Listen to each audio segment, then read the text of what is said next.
हरे कृष्णा, राधे राधे। आप सबका स्वागत है मेरे चैनल वृंदावन सखी में। आई होप आप सब खुश होंगे और बढ़िया होंगे। तो फ्रेंड्स, अगर आप इस चैनल पे नए हैं तो इस चैनल को लाइक करना, शेयर करना, सब्सक्राइब करना ना भूलें। तो फ्रेंड्स, जैसे कि आम तौर पे लोगों के मन में ये जिज्ञासा रहती है, क्वेश्चन रहता है कि हम लड्डू गोपाल की सेवा करते हैं। हाँ, कौन सा ऐसा घर है जहाँ लड्डू गोपाल की सेवा नहीं होती। हर कोई लड्डू गोपाल की सेवा करता है। कोई इसे लाला मानता है, कोई लालन कहता है, कोई लड्डू गोपाल कहता है, कोई ठाकुर जी कहता है, कोई इसको पिता रूप में मानता है, कोई सखा रूप में मानता है, कोई घर का छोटा बच्चा समझता है, और जिस तरह गोपियों का भाव रहा प्रियतम मानता है। तो अलग अलग भावों में हर घर में गोपाल की सेवा होती है। लेकिन अब मन में ये क्वेश्चन आता है कि हम गोपाल जी को जो भोग लगा रहे हैं, भोग लगाने का सही ढंग क्या है। हम जो भोग लगा रहे हैं, हमारे गोपाल जी इस भोग को स्वीकार कर भी रहे हैं या नहीं। तो गोपाल जी को भोग लगाने का भी एक तरीका होता है।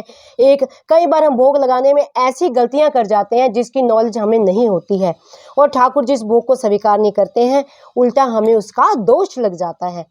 देखिए, गोपाल जी को जब भी आप गोपाल जी का जब भी भोग बनाएं, सबसे पहले आप इस बात को ध्यान रखें, जब भी गोपाल जी का भोग बनाएं तो किचन में कभी भी ठाकुर जी की सेवा में जूता चप्पल पहन के ठाकुर जी का भोग ना बनाएं।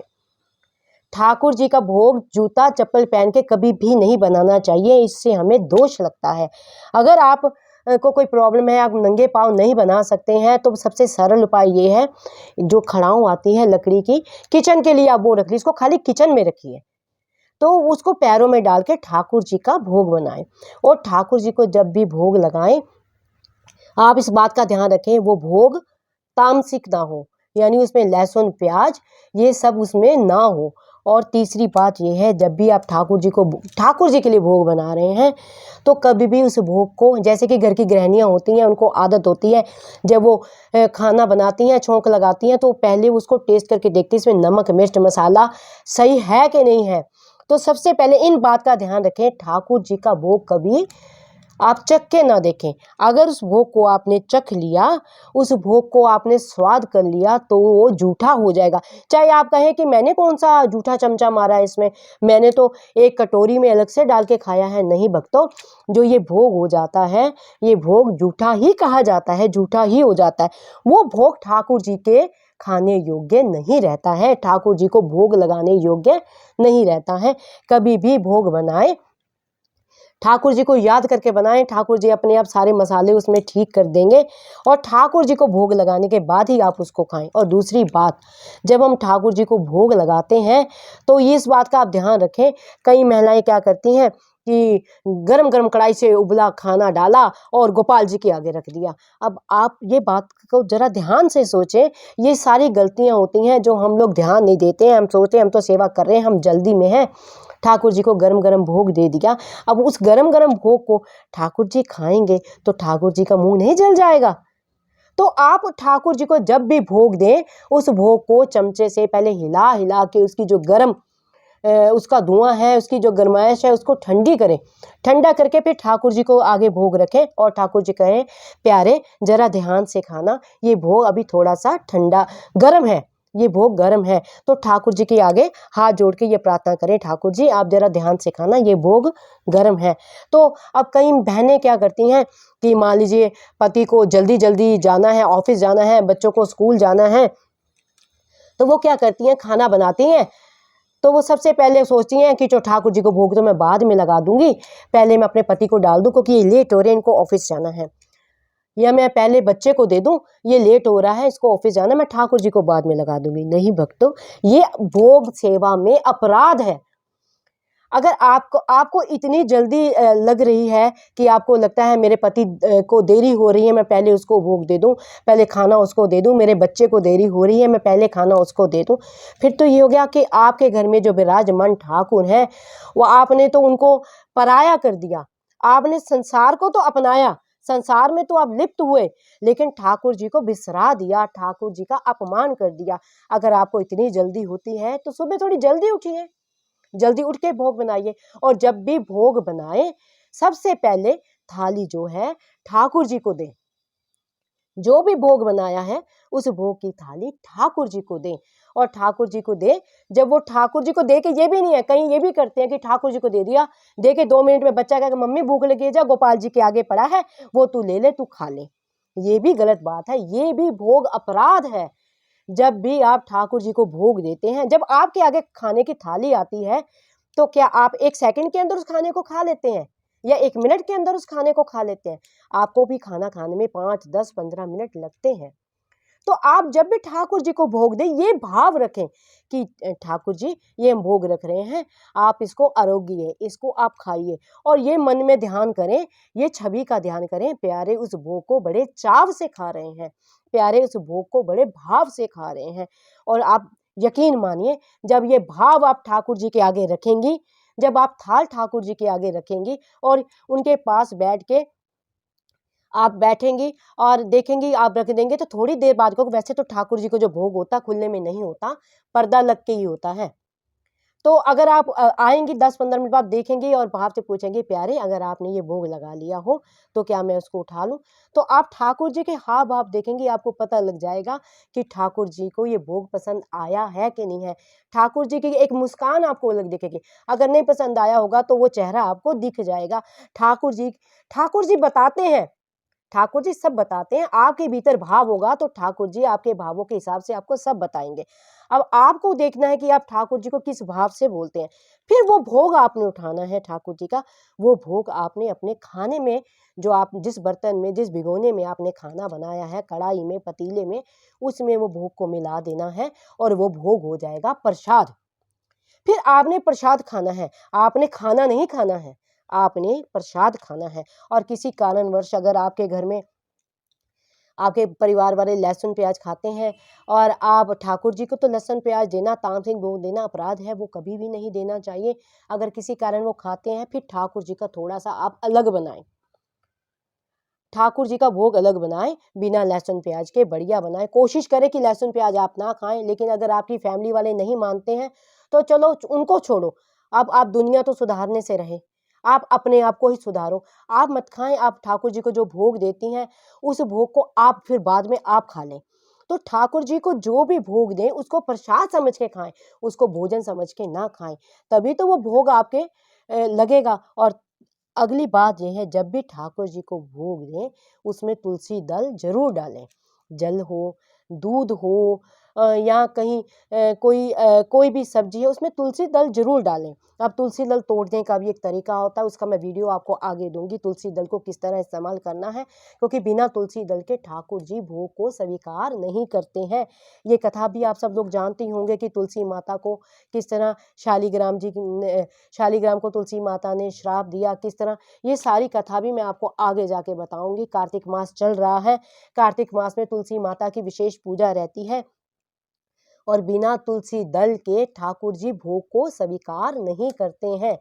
इसलिए तुलसी दल आप जरूर डालें भोग में, और ठाकुर जी को जब भोग दें भाव से दें। और कभी भी कलपते खींचते आप ठाकुर जी का भोग ना बनाएं और सबसे बड़ी बात, ठाकुर जी की सेवा आप किसी दूसरे के ऊपर ना छोड़ें। कि हम ठाकुर जी तो बड़े चाव से ले आते हैं घर में, हम 4-5 दिन हमें जोश भी रहता है, 4-5 दिन हम उनकी खूब सेवा करते हैं, ये करते हैं, छठे दिन हम मुंह देखते हैं, मैं तो आज बैठी हुई हूँ, मेरी तबीयत ठीक नहीं, कोई दूसरा जाए किचन में ठाकुर जी के लिए भोग बना के आए, कोई दूसरा उठे ठाकुर जी को स्नान करे, कोई दूसरा उठे ठाकुर जी को पोशाक धारण कराए, ठाकुर जी का श्रृंगार करे। ऐसा भाव आप भीतर ना रखें। अगर आप सेवा कर सकते हैं तो ही ठाकुर जी लाए, और दूसरे को क्यों देखना? क्या आप अपने कार्य दूसरे से करवाते हैं? तो ठाकुर जी का कार्य दूसरे से क्यों करवाना? आप ये देखिए, ठाकुर जी जो होते हैं, ठाकुर जी आपके भावों का भोग लगाते हैं। ये वस्तु तो ठीक है, ये भी एक भाव है, लेकिन ठाकुर जी भक्त के भावों का भोग लगाते हैं। आप बताइए मुझे, 9 लाख गैया थी नंद बाबा के घर में, 9 लाख गैया थी नंद बाबा के घर में, और कितना दूध, कितना दही, कितना माखन था नंद बाबा के घर में। और यशोदा मैया रोज माखन भी लोती थी, रोज, और गोपाल जी को देती थी तो गोपाल जी नहीं खाते थे।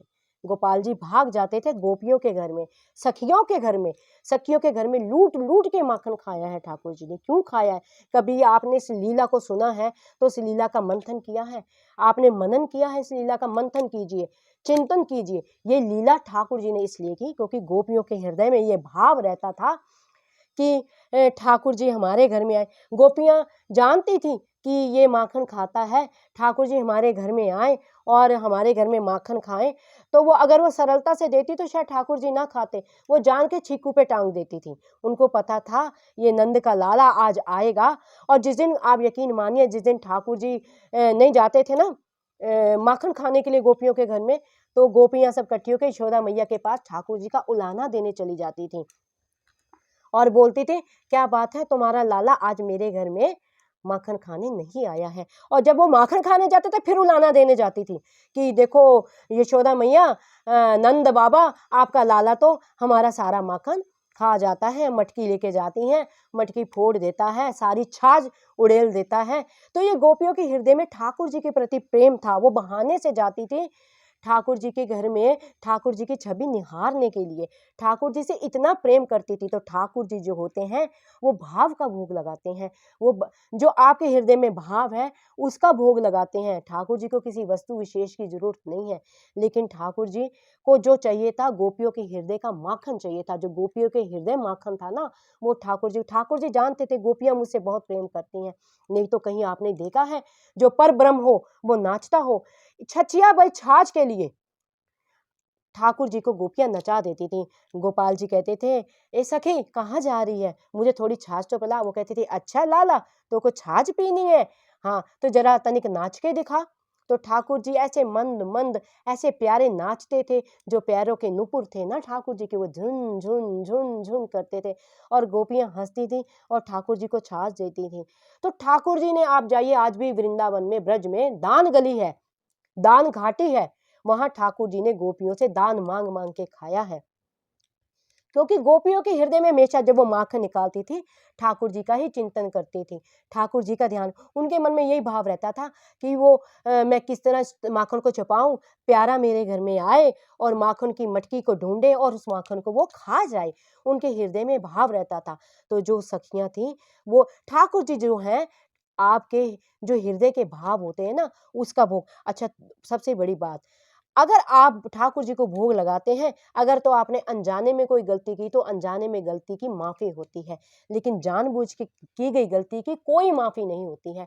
अगर जानबूझ के आप गलती करते हैं वो तो अपराध है। और जो हमारे ठाकुर हैं वो तो बड़े प्यारे हैं, वो तो फिर भी छोड़ देते हैं भक्त को। लेकिन जो माँ लक्ष्मी होती हैं, जहाँ ठाकुर जी का अपराध होता है, माँ लक्ष्मी सहन नहीं करती हैं, उस स्थान को छोड़ देती हैं, उस स्थान से रूठ कर चली जाती हैं, वहाँ वो श्रीहीन कर देती हैं। उस घर में कभी बरकत नहीं होती है, उस घर में कभी भी सुख शांति नहीं होती है। कलह का वास होता है उस घर में, जहाँ ठाकुर जी की सेवा ढंग से नहीं होती है, जहाँ ठाकुर जी की पूजा ढंग से नहीं होती है। अब विदुर जी का तो आप सब लोग जानते ही होंगे, विदुर जी को कौन नहीं जानता, जो ठाकुर जी की सेवा करता है। उन्होंने विदुर की कथा भी सुनी होगी। ठाकुर जी अपने भक्तों के भावों की सेवा, अपने भावों का भोग लगाते हैं। जो विदुरानी थी, जो विदुर थे, वो ठाकुर जी के बहुत बड़े भक्त थे और ठाकुर जी विदुर जी को काका कह के बुलाते थे। और जो विदुरानी थी उनके मन में बड़ा भाव आता था कि हाय, कभी ठाकुर जी, कभी कृष्ण, कभी कन्हैया मेरे घर में मेरे हाथों का भोग खाएं, कभी मेरे हाथों से खाएं। ये भाव उनके अंदर रहता था। जब युद्ध हुआ कुरुक्षेत्र में, तो दुर्योधन, युद्ध होने वाला था, तो दुर्योधन ने कहा कि ठाकुर जी, मैंने आपके लिए 56 भोग लगाए हैं, आप कृपा करके मेरे घर में पधारें और 56 भोग का आप आरोगिए उसको। तो ठाकुर जी ने उसको यही कहा दुर्योधन को, देखो दुर्योधन, भोग केवल 2 ही व्यक्तियों के साथ खाया जा सकता है। भोग केवल 2 ही व्यक्तियों के समर्थ में खाया जा सकता है। पहला, भोग खिलाने वाले की इच्छा हो, दूसरा भोग खाने वाली की इच्छा हो। ना तो दुर्योधन तू मन से मुझे खिला रहा है, ना मेरा मन है तेरे घर में खाने के लिए। तो ठाकुर जी ने उसके 56 भोग विसार दिए। और ठाकुर जी विदुर काका और विदुरानी का भाव जानते थे, तो उन्होंने विदुर काका से कह दिया, विदुर जी आज मैं आपके घर में काकी के हाथ का साग खाऊंगा। विदुर जी फूले न समाये, उन्होंने जाके विदुरानी से कहा, विदुरानी आज तो ठाकुर जी ने कहा है मुझे कि मैं तेरे घर में आऊंगा और साग का भोग लगाऊंगा। तो विदुरानी खुशी से भाव विभोर हो गई, वो इतने आनंद में डूब गई, वो अपनी सुध बुध बिसरा गई। उन्होंने कहा, ठीक है, आज मैं गोपाल के लिए, अपने लाला के लिए, अपने प्यारे के लिए साग का भोग बनाऊंगी। विदुर जी चले गए बाजार में साग लेने। इतने में ठाकुर जी वहां पहुंचे तो विदुरानी जी नहा रही थी। जिस तरह ठाकुर जी ने भाव भाव से आवाज लगाई, काकी काकी काकी। जब विदुरानी जी ने ठाकुर जी की आवाज सुनी, वो इतनी भाव में डूब गई, वो इतनी गदगद हो गई, वो अपनी सुध बुध बिसरा गई, उनको कुछ होश ही ना रहा। इतनी भाव में डूबी कि ठाकुर जी आ गए। इतनी उनको ठाकुर जी के भाव में गई, वो इतना भूल गई कि वो निर्वस्त्र थी, वो नहा रही थी। ऐसे दौड़ी दौड़ी गई, उन्होंने द्वार खोल दिया। जब ठाकुर जी ने देखा काकी तो मेरे भाव में डूबी हुई है, उन्होंने अपना पीताम्बर उतारा, विदुरानी को डला दिया। पर विदुरानी जी को अभी भी होश ना था। विदुरानी ने कहा, अरे लाला, अरे प्यारे, अरे कृष्ण, तुम आ गए हो, आओ बैठो। जब वो ठाकुर जी को बैठाने के लिए चौकी उन्होंने रखी, चौकी भी उन्होंने उल्टी रख दी, चौकी भी सीधी न रखी। और ठाकुर जी तो भाव के भूखे हैं, वो भाव में उल्टी चौकी पर ही बैठ गए और कहने लगे, काकी मुझे बड़ी भूख लगी है, मुझे भोग दो। तो जब काकी ने कुछ और दिखा नहीं तो काकी जी को केले दिखे, तो विदुरानी ने उन केलों को उठाया, केलों को छीलने लगी। विदुरानी इतने भाव में थी, इतनी भाव विभोर थी, उन्हें कुछ सुध बुध ना थी। केला वो छील रही हैं, केले का जो गुद्दा होता है, केले का अंदर का भाग है, वो जमीन पे फेंक रही हैं और ठाकुर जी को केले का छिलका दे रही हैं। और प्यारे का भी देखो, भक्त वत्सल ठाकुर कैसे हैं हमारे, भक्त वत्सल हमारे गोपाल कैसे हैं, वो अपने भक्त की लाज किस तरह रखते हैं, भक्त के भावों को किस तरह निभाते हैं। वो प्यारे भी हमारे केले के छिलके को खा रहे हैं, एक बार भी नहीं बोल रहे हैं काकी मुझे केला दो, मुझे तो केले के छिलके दे रही हो आप। वो भी बड़े चाव से विदुरानी के छिलके खा रहे हैं, केले के छिलके खाए जा रहे हैं, विदुरानी खिलाए जा रही हैं। इतने में विदुर काका आ गए। जब उन्होंने देखा भक्त और परमात्मा का ये भाव देखा, वो भाव विभोर होकर रोने लग गए। देखो कैसी सुध बुध मेरी पत्नी की खोई हुई है, भगवान में खोई हुई है, इष्ट में अपने, उसे कुछ होश नहीं है कैसे। और देखो ये ठाकुर भी कैसा है, ये भगवान भी कैसा है, अपने भक्त के भाव में भगवान खोया हुआ है। अगर भक्त खोया हुआ है भगवान में, तो भगवान भी भक्त में खोया हुआ है। देखो मेरी पत्नी उनको केला न दे के छिलके दे रही है, और ठाकुर भी देखो कैसा है, बड़े चाव से छिलके खा रहा है। ऐसा भाव, इस तरह भाव है हमारे ठाकुर जी का। ये है हमारे ठाकुर, ये ठाकुर जी हैं हमारे ऐसे, जो भक्त के भावों को इसलिए रखते हैं। कहते हैं ना, भाव का भूखा हूं मैं, भाव केवल सार है, भाव से मुझको भजे सो भव से बेड़ा पार है। तो ठाकुर जी को कहने का अर्थात ये मुझे ये है कि ठाकुर जी को जब भी भोग लगाएं, भाव से लगाएं। भोग लगा के ठाकुर जी के आगे हाथ जोड़ के कहें, हे प्यारे, हमने आपको भोग दिया है, हमने आपको ये हम यही करने योग्य हैं प्यारे, आप इसको आप आरोगिए, इसको आप खाइए। आप यूं समझिए ये विदुरानी जी का भोग है, ये कर्माबाई का भोग है। कर्माबाई की कथा भी आप सब लोग जानते हैं। ये कर्माबाई का भोग है प्यारे, आप इसको खाइए प्यारे, आप इसको आरोगिए प्यारे। हमारे हमारे में कोई कमी, हमारे भोग में कोई त्रुटि हो तो हमें क्षमा कीजिए। ठाकुर जी को जब भी भोग लगाएं, भाव से लगाएं। और कहीं आप जा रहे हैं, जल्दी में हैं आप, तो कभी ठाकुर जी को घर में छोड़ के जाते हैं, तो हमेशा ठाकुर जी के पास कुछ ना कुछ खाने के लिए रख के जाएं। हमारे ठाकुर जी भाव के भूखे हैं, लेकिन जो क्रिया प्रधान है, तो ठाकुर जी को आप कुछ ना कुछ फल, मेवे, और कुछ नहीं तो टॉफियाँ, ये कुछ ठाकुर जी के पास रख के जाएं। ठाकुर जी को इस तरह ना छोड़ के जाएं कि ठीक है आप चले गए, पीछे से गोपाल हमारे को भूख लगी है, तो वो क्या खाएंगे। इसलिए हमारे ठाकुर जी के पास कुछ ना कुछ, अपने गोपाल के पास कुछ ना कुछ हमेशा छोड़ के जाएं। ठाकुर जी को जब और ये कह के जाएं, प्यारे हमने आपके पास रखा है, जब भी आपको भूख लगे, जब भी आपका मन करे, और इसको इसमें से आप खाएं। और फिर बाद में वही वही जो सूखा मेवा टॉफियां हैं, आप उसको प्रसाद रूप में बच्चों में बांट दें, खुद खा लें, किसी तरह भी आप उसका करें। ठाकुर जी को आप कहीं, आप मान लीजिए आप कहीं बाहर हैं, गोपाल जी आपके पास है, कुछ आप मार्केट्स में कुछ नहीं मिल रहा है, तो आप ठाकुर जी को फल का भोग लगा सकते हैं, आप दूध का भोग लगा सकते हैं। यथाशक्ति यथाशक्ति जो आप कर सकते हैं वो ठाकुर जी के करें। और ठाकुर जी को हमेशा तुलसी दल आप भोग में लगा के डाल के दीजिए, ठाकुर जी तभी रोकेंगे। और जितना हो सके ठाकुर जी को हमेशा आप जब खाना दें, मैंने आपको बताया आपने खाना ठंडा करके देना है, ठाकुर जी को गरम गरम भोग नहीं देना है, और सर्दियों में ठंडा खाना नहीं देना है। जिस तरह आप अपने बच्चे के साथ करते हैं, जितना जैसे आप अपने साथ करते हैं, जिस तरह आप अपने पति, अपने परिवार के साथ करते हैं, उसी तरह ठाकुर जी के साथ करें। एक ठाकुर जी के साथ रिश्ता बनाएं, एक भाव बनाएं, उस भाव से ठाकुर जी की सेवा करें। आई होप आपको अब ये आपकी जिज्ञासा का उत्तर मिल गया होगा कि ठाकुर जी को भोग कैसे लगाएं, ठाकुर जी को भोग लगाने का नियम क्या है। ठाकुर जी को तीनों टाइम का भोग दे। जो हमारे ब्रज के ठाकुर है ना, जब वो उठते थे, जैसे यशोदा मैया उसको लालन को उठाती थी, उठो गोपाल उठो, उठो कृष्ण उठो, मेरे कान्हा मेरे कन्वा उठो, तो ठाकुर जी जैसे उठते थे ना, उठते ही जाके जो उनकी गैया थी, गैया से सीधा थन से दूध निकालते थे और मुंह खोल के दूध को पी लेते थे। तो हमारे ठाकुर जी को आंख खुलते ही भूख लगती है। इसलिए ये नहीं है ठाकुर जी उठ गए हैं, 11 बज गए हैं, 12 बज गए, आपने भोग नहीं दिया है। भक्तों, ये गलत है। ठाकुर जी को उठते ही भोग दो। ठाकुर जी को चाहे आप दूध दो, माखन दो, जो भी है, आप थोड़ा सूखा भोग बना के रखो ठाकुर। और जो ये हमारे ठाकुर है ना, भोग के रसिया हैं, इनको जिस तरह इनको श्रृंगार अति प्रिय है, उसी तरह इनको भोग भी अति प्रिय है। तो जितना हो सके गोपाल को अलग अलग तरह का भोग बनाओ, और कभी भी भोग बनाते हुए बोलो नहीं। क्योंकि जब हम खाना बनाते हुए बोलते हैं, तो हमारे मुख से कई बार कई कण निकलते हैं।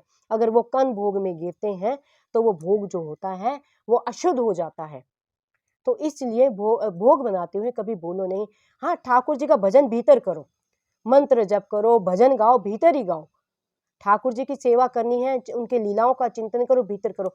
खाना बनाते वक्त आप बोलो नहीं, क्योंकि बोलते वक्त जो मुंह के कुछ कण हैं भोग में गिरते हैं, भोग जो होता है वो अशुद्ध हो जाता है। तो अब मैंने आपको बता दिया ठाकुर जी को भोग किस तरह लगाएं। अगर आपके मन में कोई और भी क्वेरी है, कोई और भी क्वेश्चन है, तो आप इस कमेंट बॉक्स में आप लिखें। जितना मैं नॉलेज रखती हूँ, जितना मैंने संतों से सुना है, जितना मैंने ठाकुर जी का अध्ययन किया है, जितना ठाकुर जी के आशीर्वाद से मैं आपको बता सकती हूँ, मैं आपको बताने का प्रयास करूँगी। और इस वीडियो को लाइक करें, शेयर करें, सब्सक्राइब करना ना भूलें। हरे कृष्णा, राधे राधे।